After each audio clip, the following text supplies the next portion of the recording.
फिर डिपेंड करता है आपका गैस के ऊपर भी है, पानी के बारे में ज्यादा पानी बारे में नहीं बोले, डिपेंड करता है कि आप कौन सी एज में है, कौन सी एज में कितना, उसका भी एक मापदंड है कि उसका भी इसी एज में इतना इतना पानी पीना चाहिए, तो उसका एज के अकॉर्डिंग और टाइप ऑफ वर्क के अकॉर्डिंग पानी की भी वो भी आप किस प्रकार से काम करते हैं, फिजिकल एक्टिविटी किस प्रकार की। एक मजदूर है धूप में काम करता है तो उसको एक घड़ा भी पानी पी ले तो कोई दिक्कत नहीं है, वो एक घड़ा भी पी सकता है।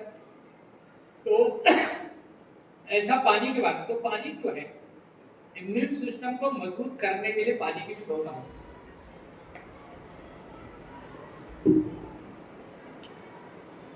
तो ये हुई इम्यून सिस्टम को मजबूत करने के लिए हमारे शरीर में हलचल कम कर, तो एक नींद आपने देखा होगा कहीं विवाह समारोह में, कहीं बर्थडे पार्टी में हम सम्मिलित होते हैं, अगर देर रात 2 बजे तक जगना हो गया या पूरा रात भर हम जब जगते हैं तो हमारा क्या होता है, इम्यून सिस्टम का लेस में होता है, वीक होता है। अगर आपकी नींद पूरी नहीं हुई, नींद पूरी न होने के कारण हमारा इम्यून सिस्टम क्या होता है, बोलो, वीक होता है, कमजोर होता है। तो नींद जितना आप नींद पूरी नहीं होगी आप धीरे धीरे कमजोर हो जाओगे, और जब कमजोर हो जाओगे तो अनेक प्रकार के रोग होंगे। इसलिए 5-6 बिंदु आपको हम रखें कि जो इन 4-5-6 बिंदुओं को जो पालन करता है, खासकर सूर्योदय के पहले उठो, थोड़ा गुनगुना पानी पीना, थोड़ा सा एक्सरसाइज करना, प्राणायाम करना, योगा करना, और थोड़ा नींद अच्छी लेना, जितना मिनिमम 6 आवर्स है और अधिक से अधिक 8 घंटे, 8 घंटे से ज्यादा नहीं सोना, नहीं तो इम्यून सिस्टम फिर कमजोर होने लगता है। 6 घंटे से नीचे सोएंगे तो इम्यून सिस्टम पर प्रभाव पड़ेगा, तो कम से कम 6 घंटा, अधिक से अधिक 8 घंटे सो सकते हो, आपका डिपेंड करता है करने के। थोड़ा सा पौष्टिक आहार भी, अगर सही हम पौष्टिक आहार नहीं ले रहे हैं तो हमारा इम्यून सिस्टम कमजोर होगा। आज जैसे हम समाज में देखते हैं, मार्केट में देखते हैं, पिज्जा बर्गर तो आप सब लोगों को कितना पसंद आता है, आप सब खाते, टेस्ट के लिए खा लिए तो ठीक है, कभी महीने में का कोई दिक्कत नहीं, परंतु अगर इसकी बारंबारता और ऐसे महीने में बहुत ज्यादा बढ़ गई, बारंबारता फ्रीक्वेंसी ज्यादा हो गई अगर, तो आपका शरीर कमजोर होगा। जो फास्ट फूड हम लेते हैं, पैक्ड मटेरियल, और जो ये फास्ट फूड के नाम से जो हमने अभी बताया, अगर इस चीज का हम सेवन करते हैं तो हमारा इम्यून सिस्टम कमजोर होगा। तो हमको कौन सा भोजन करना है, घर का बना हुआ, घर का बना हुआ, माँ के हाथ का बना हुआ और ताजा भोजन। माँ का अगर हाथ का बना हुआ भोजन होता है तो ज्यादा स्वादिष्ट होता है, इसलिए आग्रह पूर्वक कहना मम्मा आप ही बनाओ, आप ही खिलाओ, तो ज्यादा अच्छा है।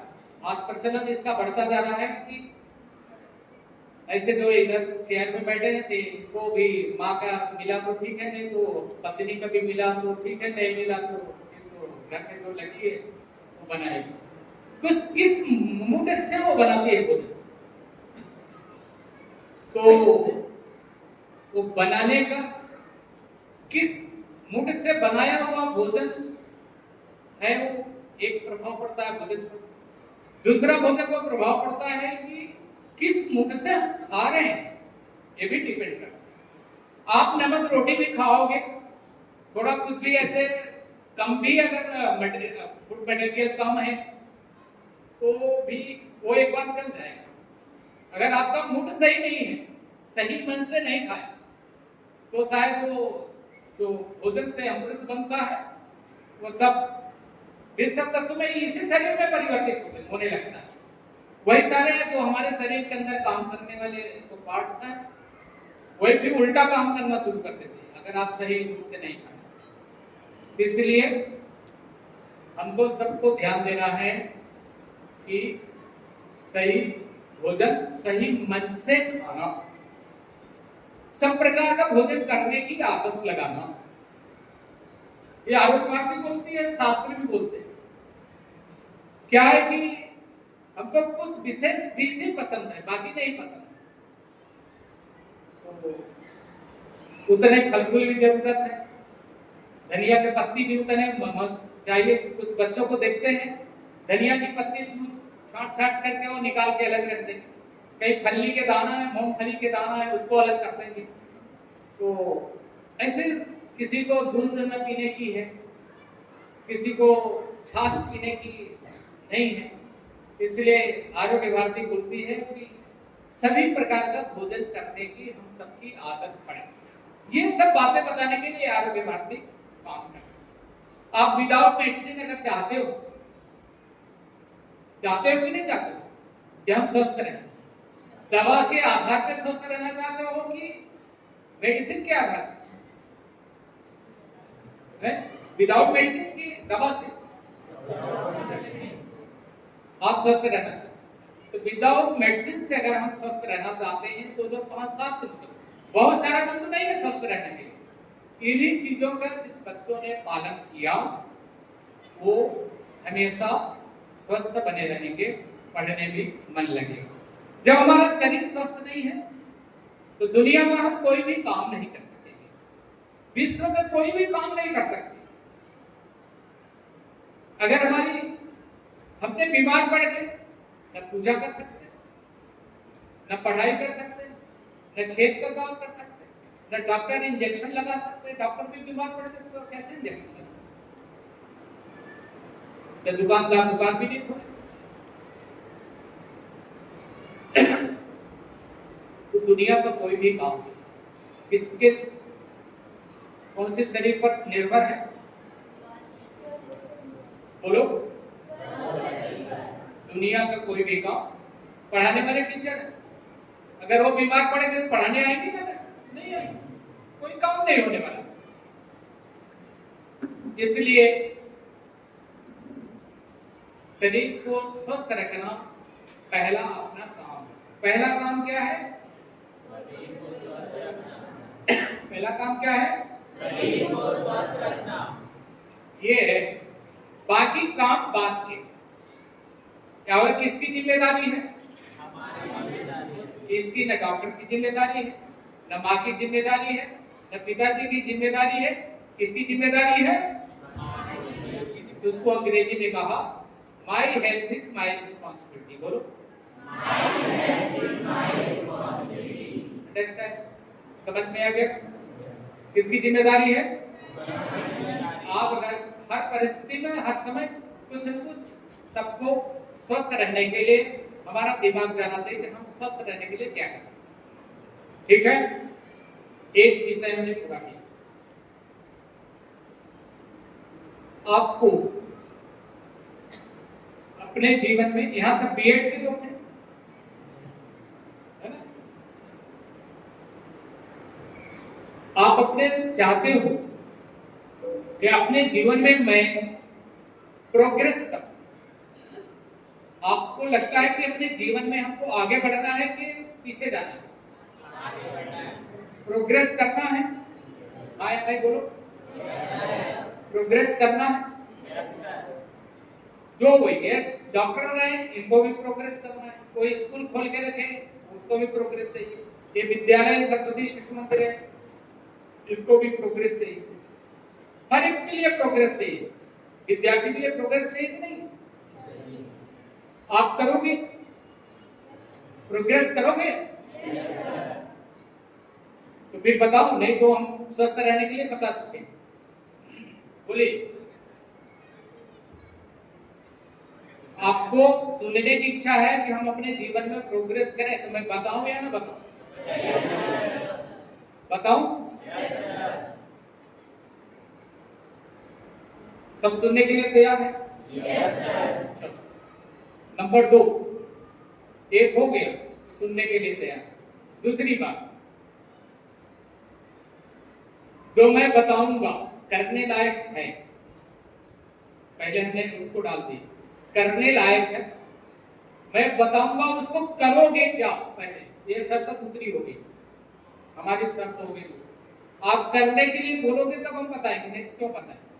बोलो करने का प्रयत्न करेंगे। क्या बोलो? सर करने का प्रयास करेंगे सर। यस, करने का प्रयास करेंगे। चलो ये भी ठीक है। खुद बोले कि हम करेंगे, उसने कहा कि हम प्रयास करेंगे। तो बता देता हूं, आपने जो टाइम मैनेजमेंट है, क्या है? आपने सुना है टाइम इज मनी। क्या? टाइम इज विवेकानंद जी तो थोड़ा मनी तो है, तो विवेकानंद जी ने उसको टाइम इज लाइक रिवर बोला। क्या बोला उन्होंने? आपने क्या बोला? Time is. विवेकानंद जी क्या बोला? Time is like river. अब उन्होंने कहा, स्वामी विवेकानंद जी ने कहा time is like river, you can not touch the same water twice, because flow है that pass will never pass again, will never pass again। नदी, नदी देखा है आपने? है हम अंबिकापुर के पास नदी को देखा है? देखा है? उसमें एक बार ऐसे टच करना हाथ से, फिर हाथ पीछे लाना, फिर आपके मन में आनी चाहिए उसी पानी को हमको छूना है। छू सकते होगा? पता नहीं कहां बह गया। स्वामी विवेकानंद जी ने कहा अपने जीवन का समय ऐसे खिसकता हुआ चला जा रहा है, जैसे घड़ी में देखा होगा ना, एक टिक टिक चलता रहता है, सेकंड बाय सेकंड आगे बढ़ता रहता है, उतने सेकंड हमारे जीवन से निकलते जा रहे हैं। एवरी पर्सन, हर एक के निकल रहे हैं ना। दोबारा आपको मिलेगा वो समय जो व्यतीत हो गया। आपके जीवन में बोलेंगे पढ़ने जाओगे क्या? पढ़ाने तो जा सकते हो, और पढ़ने जाओगे क्या? क्योंकि वो समय क्या हुआ? निकल गया, दोबारा नहीं मिलना। इसलिए उन्होंने कहा टाइम इज लाइक रिवर, वो बहता हुआ पानी के समान है। समय बह रहा है, चला जा रहा है, ठीक है कि नहीं? इसलिए जिस व्यक्ति ने, जिस स्टूडेंट ने इस समय को पकड़ लिया, समय के अनुसार चलने लगा, समय का सदुपयोग करने लगा, वो अपने जीवन में प्रोग्रेस करेगा। नंबर 1, अपने जीवन में क्या करेगा? वो कौन करेगा? उसको बोला अंग्रेजी में टाइम मैनेजमेंट। क्या बोला? जिस व्यक्ति ने अपने समय का अच्छा नियोजन किया है, जैसे आपको इस स्कूल कॉलेज में समय का नियोजन है, यहाँ पर भी इतने बजे ये बेल, इतने बजे घंटी, दूसरी घंटी, तीसरी घंटी, ऐसे समय सारणी बना हुआ है, और उस समय पर आपके टीचर्स जाते हैं पढ़ाने के लिए, जाते हैं ना। ऐसे हम घर में समय सारणी बनाई है क्या? पढ़ने के लिए भी ऐसे बनाया है क्या? नहाने के लिए बनाया है कि पर डे हमको इतने बजे ही नहाना है, इतने बजे उठना है, इतने बजे हमको नहाना है, इतने बजे भगवान से मिलना है, इतने बजे हमको कॉलेज जाना है, इतने बजे कॉलेज से वापस आना है, इतने बजे हमको घर के काम करने हैं, इतने बजे हमको पढ़ाई करना है, इस समय हमको केमिस्ट्री पढ़ना है, इस समय हमको फिजिक्स पढ़ना है, इस समय जूलॉजी, बॉटनी है, जो भी सब्जेक्ट है। आप अगर समय सारणी बनाएंगे सारे विषय के लिए, जैसे यहाँ समय सारणी बनाया हुआ है, नहीं तो कोई इंटरेस्टिंग सब्जेक्ट होता है उसी को बार बार पढ़ते रहते हैं, और जो अपना रुचि से कम है उसको बाद में देखते हैं, देखेंगे बाद, छोड़ना नहीं किसी विषय को। आपका समय इस विषय के लिए 1 घंटा, इस विषय के लिए आधा घंटा, इस विषय के लिए 10 मिनट, इस विषय के लिए 2 घंटे, तो आपका ऐसा चलेगा, ठीक है कि नहीं? मेन सब्जेक्ट कौन सा है, कौन सा वगैरह वगैरह। ऐसे जो समय सारणी बना करके जो विद्या अध्ययन करेंगे, अपने जीवन में क्या करेंगे? क्या करेंगे? नंबर 1। नंबर 2, स्वामी विवेकानंद जी ने ही कहा all man and women must do some kind, there is a part of life Man can make progress only by working hard. He cannot live a happy life without hard. He cannot live a happy life without hard work. जो लड़का लड़की चाहे यहाँ sir लोग हैं, ये operation नहीं करेंगे तो हैप्पी लाइफ नहीं चलेगी। तो जॉब में जाने वाले जॉब में वगैरह वगैरह, आप बीए से पढ़ने वाले, सबको हार्ड वर्क करना है। क्या करना है? जो व्यक्ति हार्ड वर्क करेगा वो क्या करेगा? बोलो, प्रोग्रेस करेगा। एक दूसरा बिंदु पूरा हुआ। पहला बिंदु कौन सा है प्रोग्रेस करने के लिए? सेकेंड, आपने पहले वादा किया है कि मैं ये करूंगा, करूंगी, प्रयास करेंगे, ऐसा बोला ना? देखना, तीसरा बिंदु आ रहा है प्रोग्रेस।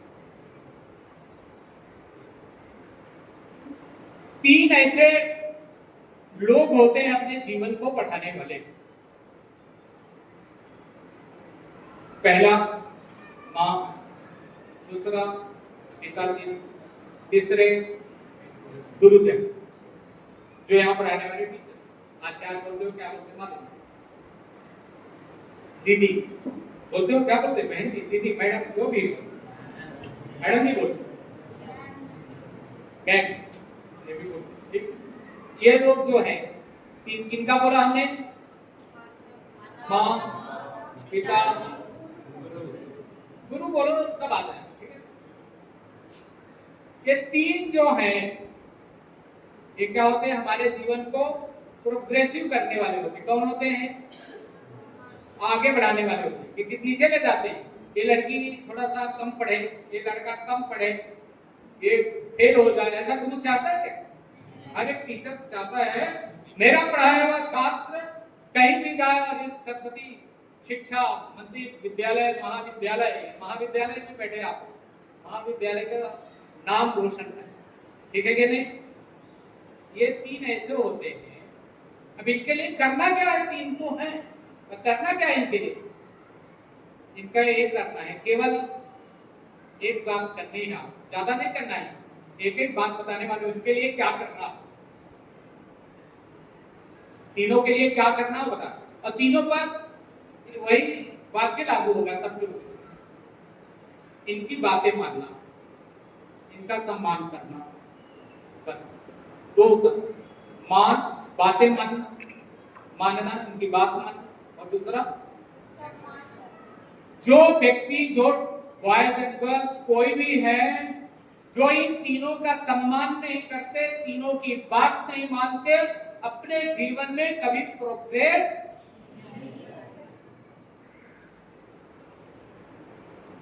ठीक है। आपको एक और उदाहरण देके, छोटा सा उदाहरण देके पूरा प्रोग्रेस वाला। आपने साइकिल कितने लोग चलाया है? बहुत लोग चलाए। और स्कूटी, गाड़ी कितने लोग? बहुत लोग हैं। कार भी चलाने वाले लोग बैठे। वाह, चलो ट्रेन नहीं, सीरियस न रहो इसलिए थोड़ा सा। तो वो ब्रेक देखा है आपने? ब्रेक देखा है ना? कार में क्या होता है? ब्रेक होता है। ब्रेक का काम क्या है ये बताओ। मैं प्रश्न किया हूं, आपको उत्तर देना। ब्रेक का क्या काम? गाड़ी को रोकना। और बोलो,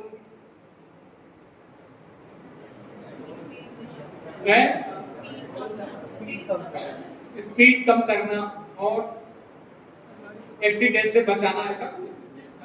और चलो जी, गाड़ी को चालू करने के लिए भी जितना जरूरत पड़ती है ना, स्कूटी में रहता है, वो भी एक है। और बताओ क्या है? गाड़ी को कंट्रोल करने के लिए। हाँ, गाड़ी को कंट्रोल करने के लिए है। गाड़ी को कंट्रोल करने के लिए। गाड़ी को कंट्रोल करने,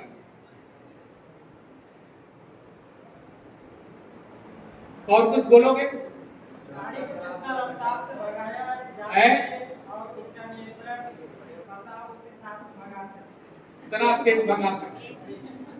गाड़ी भगाने के लिए भी ब्रेक की जरूरत है, ऐसे ही है। चलिए, तो ब्रेक का काम है, देखो वो बारीक आप भी कभी सुने नहीं होंगे, सब लोग भी नहीं सुने होंगे, सुने होंगे समझ लो। ब्रेक का काम है मंजिल तक पहुंचाना। बोलो, ब्रेक का काम क्या है? मंजिल तक पहुंचाना। हम यहां से मंजिल हमारी हमने क्या तय किया कि हमको कहां जाना है? बॉम्बे। कहां जाना है? बॉम्बे।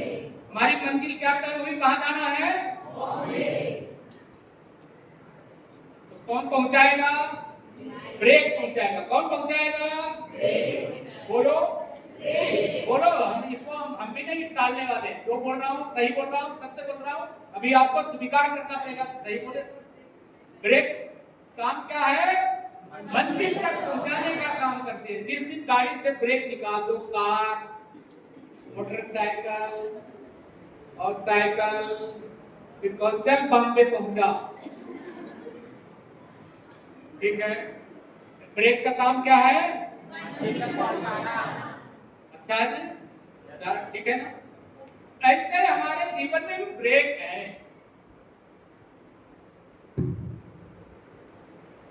सोच लो, हमारे जीवन में भी ऐसे ब्रेक है। और वो ब्रेक कहाँ है? हमने बता चुके हैं। माता पिता है? क्या बोला? माता पिता हाँ, माता, ठीक बोला। और एक बस, ये ब्रेक का काम करते हैं। वैसे सुनोगे आप, ये तो हमारे ब्रेक लगाते हैं, एक सामान्य भाषा में, परंतु ये ब्रेकर है। 3 ब्रेकर होते हैं, मुख्य 3 होते हैं, उसमें मैं भी आ जाऊंगा बाद में, और समाज में बहुत ब्रेकर भी होते हैं। और ये जो ब्रेकर है, ये आपको लगता है ये मम्मा क्या बोलती रहती हो तुम, ये सब कहाँ तुम वो पुराने जमाने की, पिताजी को कुछ भी ऐसे टीचर्स को, ये क्या है सब आपके? मंजिल तक पहुंचाने का काम करने वाले एक ब्रेकर है माता पिता और गुरुजन। यही मंजिल तक आपको, ठीक है। तो 4 बिंदु रखा प्रोग्रेस करने के लिए। पहला है टाइम मैनेजमेंट, सेकंड है हार्ड वर्क, थर्ड क्या बताया? सम्मान। 3 लोगों का सम्मान करना और उनकी बात मानना। नहीं तो आप लोग अब 18 साल के हो गए हो क्या? हो गए हो? फिर कहोगे मम्मी मैं तो 18 साल की हो गई हूँ, मैं तो 18 साल का हो गया हूँ, मैं अपना भविष्य स्वयं निर्णय करने का है, किसके साथ क्या क्या करना न करना मेरे को, ठीक है कि समझ गए ना? समझ रहे हो ना? ठीक है जी, ये ठीक है ना? अब अच्छी आयु में आ गए। अब कौन सी आयु में आए हो? समझदारी वाली। बिगड़ने वाली आयु क्या होती है? 12-13 साल से आयु थोड़ा सा बिगड़ना शुरू होता है और 20 साल तक 22 साल तक बिगड़ने वाली होती है। जैसे 23, 24, 25 में बालक बालिकाएं पहुंचते हैं, तो ध्यान में आता है कि शायद ये सब तो आपके सामने हमने ये सब रखा। और कुछ पूछना है तो ठीक है, नहीं तो हम स्वास्थ्य के बारे में आपके लिए हमने कुछ बिंदु रखा और एक रखा कि आपको प्रोग्रेसिव जीवन बनाना है, वो